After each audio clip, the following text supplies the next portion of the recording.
Hi, welcome back to Word-addin Academy. Today we're going to talk about persistent in draw. Let's check it out.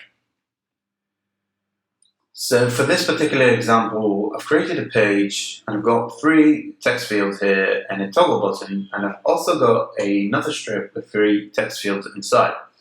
Now, if I press the toggle button, it opens my drawer and it also closes my drawer. But what if I wanted my drawer constantly open, or maybe a part of my page, like a secondary column, but instead for one strip I want it for the entire page? How can I do that?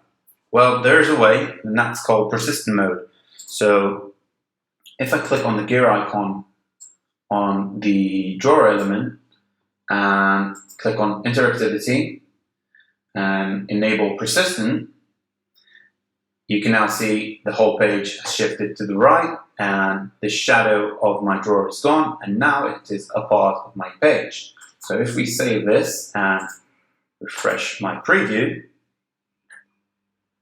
you can see it is now a part of the page, and if you scroll down you can see it's still a part of the page, which is like a secondary column but for the whole entire page, which is a very cool feature. So just to recap, you click on the gear icon on the drawer element, go to interactivity and enable persistent. And that's how it's done.